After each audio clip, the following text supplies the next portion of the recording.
I have a few questions in here. My first question is, thank you for enlightening us today. My question is in a faith practice where detachment from our senses are key. Why did Buddha create a heaven from bright lapis stone, and why did people build such majestic temples around the world? Why do we have to spend so much resources to have our faith for full detachment? I think what the question is saying is, why do we build a heaven? Why did the Buddha build a heaven? Because we shouldn't be attached to lapis stone, so beautiful a heaven. Why create something so beautiful? We shouldn't be attached to it. And then why did people build majestic, magnificent temples using a lot of money? Are they not looking for detachment? Why do they attach to beautiful things? Is that what the question is all about? I think that's what the question is. If you want to build a place that attracts people, if you have a choice, now let's talk about rational thinking. If you have a choice of building a temple or building a building to attract people to go over there to listen to you or to learn something from you, you have two choices. The first choice, you're going to build a dilapidated old hut with no landscaping, with just straw and timber and raw and very unattractive. The wood is almost rotten. The grass is not growing because it takes money to grow good golf course grass. You know, it just takes money, right? And everything there is substandard. It's cheap. When people look at it, they will say, my house is even better than that one. Why do I have to go there to learn? They have no loudspeaker. They have no food over there. I'm not going over there. My place is better. They're not going to go over there. That's their choice, right? The first choice. A simple old hut without anything in it. The next choice is a magnificent, fantastic building where you look at it from a distance because people are attracted by its beauty. People are attracted by the artistic outlook of it. And people are attracted by the landscaping. Where do you think will attract the most people? Of course, it's the majestic temple. When you're going to build the White Palace to represent America, you're not going to build an old house. You're going to build a fantastic palace, right? It's not a matter of money. It's a matter of what is the intention of building that house. That intention of building that building is to attract people to go over there, to listen to you, to learn. If you're building a university, UPC, you're going to build a university on a nice, beautiful campus with landscaping, good buildings, modern equipped buildings. And you can say, no, we're not attached to modernity. We just, anything would do. In a mountain where there's no electricity, no water, that's cheap. It's returning to nature. But would people go over there? No, because that's an expedient way of attracting people to go over there so that they will learn. It's just like when a kid is naughty, you want a kid to listen to you. You would say, hey Johnny, here's a candy, here's a cookie. And why don't you go over there to do this and do that? Then Johnny would certainly obey you and go over there because he likes the candy, he likes the cookies. But he would say, no, you shouldn't be attaching to these cookies and candies. Whatever I tell you to do, you just do it. You think Johnny and Sonny is going to do it for you? It's not.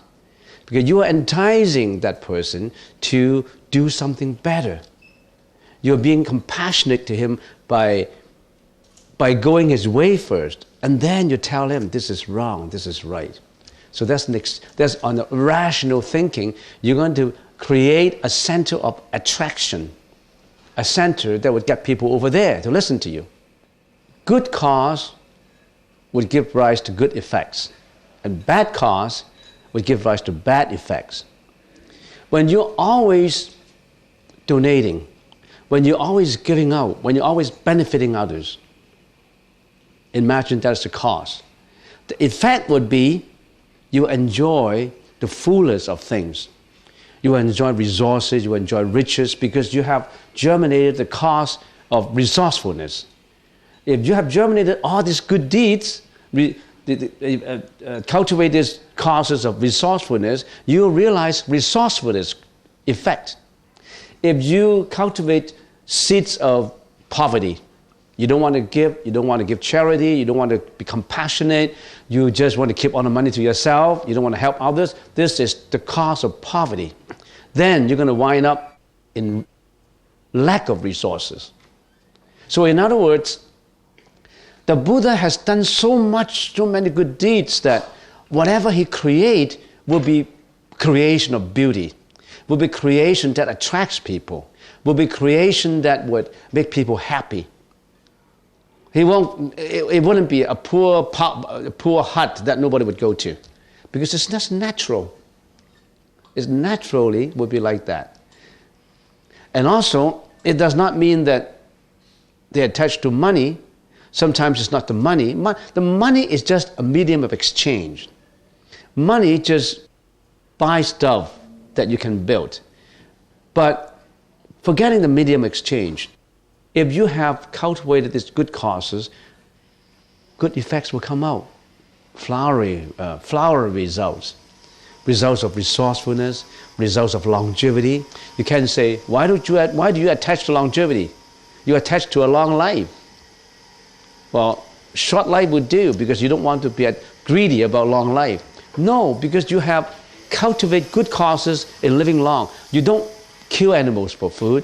You protect animals, you save animals, and this is good cause. Automatically it reaches you to longevity, because you don't have that mind of killing, of injury to others. Automatically you'll come up to longevity effect. So it's not that we want to detach from good luck. You want detachment. Why do you build spend so much money? Money is you're attaching to the importance of money. It's not the money. It's what we want to create. It's what we want to create. We never worry about money, because people would come and help you if you have that creativity, if you have that yearning for beauty that entices people to come over here. On the one hand, you want to say beauty is the most important. Why do you want to hate this world? Beauty comes from the look. You don't want to attach to the look, but the look is required to attract people to come to you.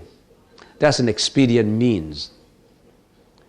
On the other hand, when we look at this approach, we'll have to look at from two perspectives.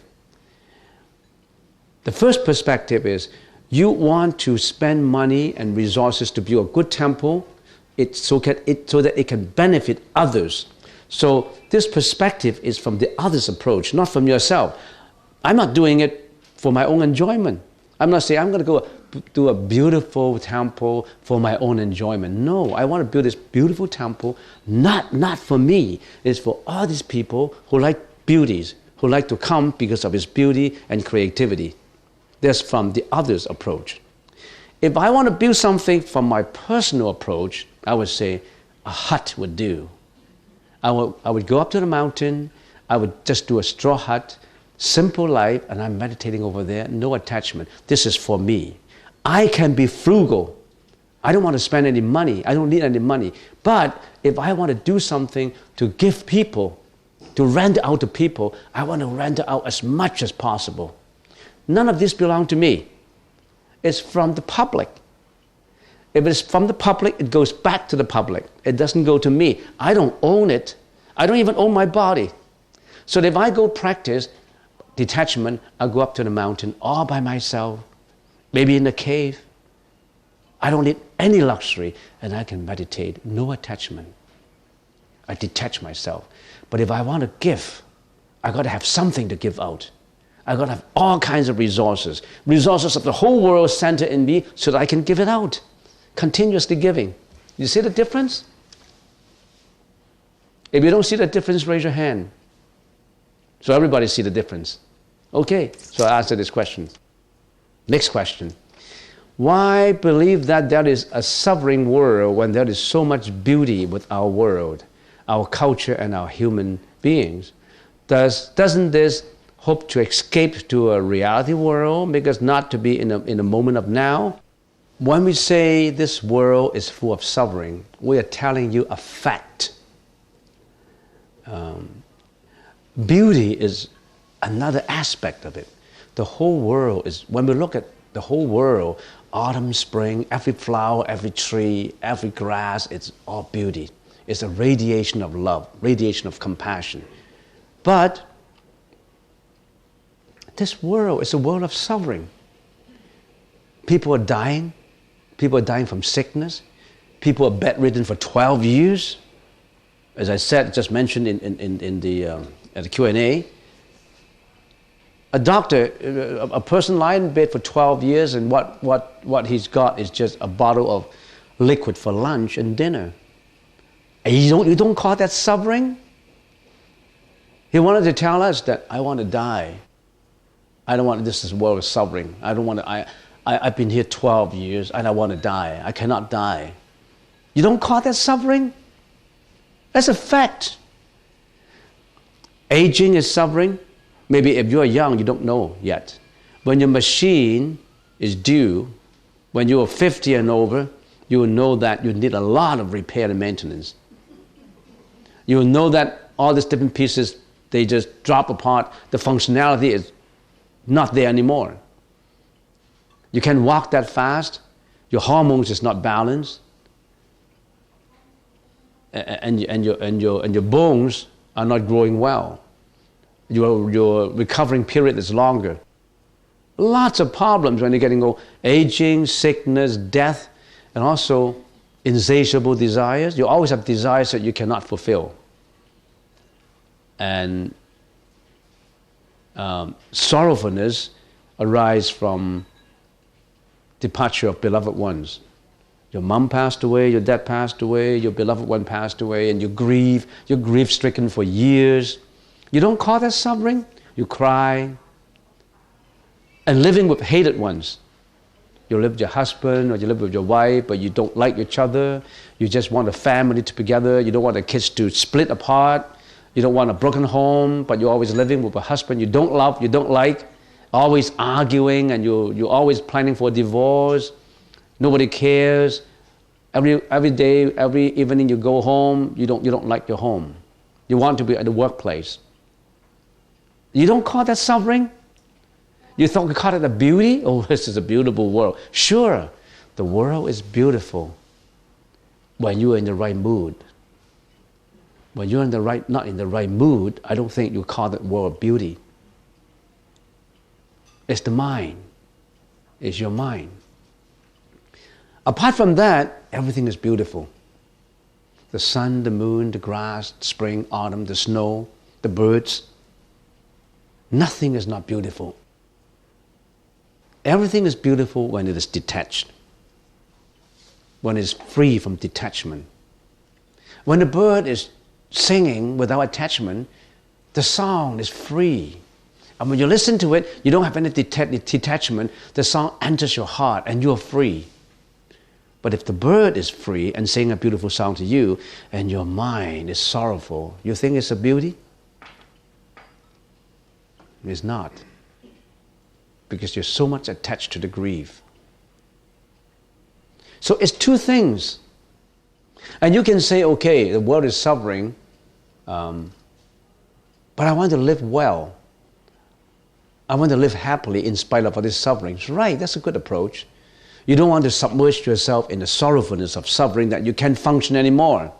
You're going to move on. Life has to move on. You want to move on. You want to put on your knapsacks and you walk the path again. You stumble, you fall, you walk on. That's what a Buddhist approach is. You stumble, you fall, get up again and you walk.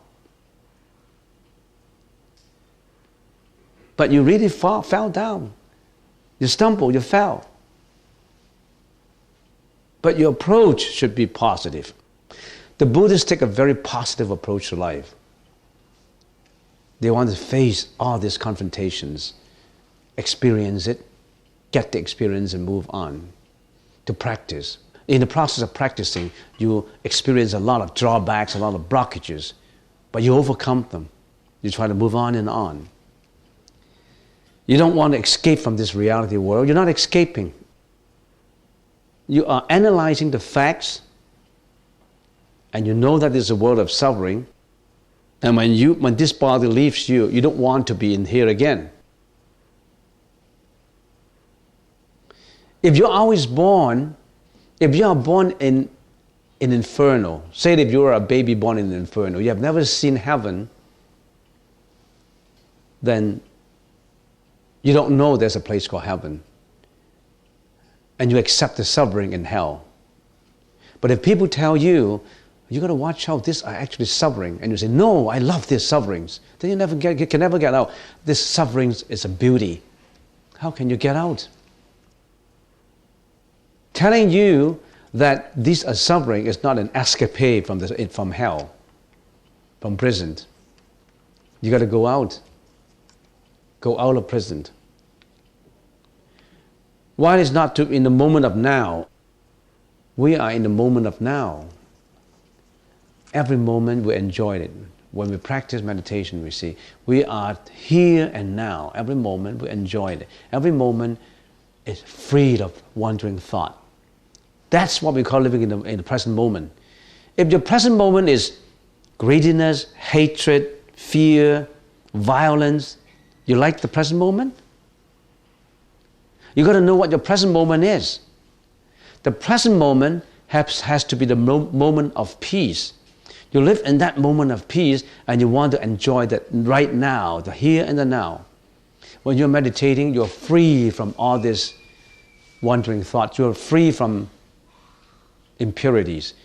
You're practicing purity, and that moment is good. But if you go out there and you live in the greediness world, you're submerged in the greediness, and you call that present moment your good moment, maybe you're in a party, and that party is a crazy party, and you find it lovable. You say, I am in this present moment. I want to live in this present moment. I can do what I want. The present moment is love. It's, you name it. I don't want to say it. You want to live in that present moment? That present moment is a moment of suffering. Okay, that answers the question. If a person is in hospital and is being helped to stay alive with mechanical means, like a breathing machine, is it an act of suicide if a person requires that the machine be turned off? If the patient wants to turn it off, he does not want to live anymore. Mind you, that is suffering. Huh? We call it that suffering. You can't say this is not suffering. This is suffering. He wants to go. He does not want to live anymore. And there are many cases like that in hospitals. I don't know. You have to ask. We have to consider it from many angles. Legally, can you just... Who is going to take that plug off? If he himself take it off without anybody noticing, that is called committing suicide, I guess. If you take it off for him, you are doing homicide. So I don't know. There's so many issues involved. When the loved one is close to death but is clinging so much to life, worry about his spouse, how can I help this person? You have to explain it to him about detachment. You have to slowly explain to him why he's got involved in what he's experiencing now. It's karma that got him in this situation. There's so much explaining to do. So that's what we've been doing. That's what Lee's been doing, going to hospitals, right? Explaining to dying patients about that. And we find it to be quite significant, quite useful. Yeah. So you have to, not just one time you will be successful in explaining to him or her, you have to go there regularly and explain it to her about detachment.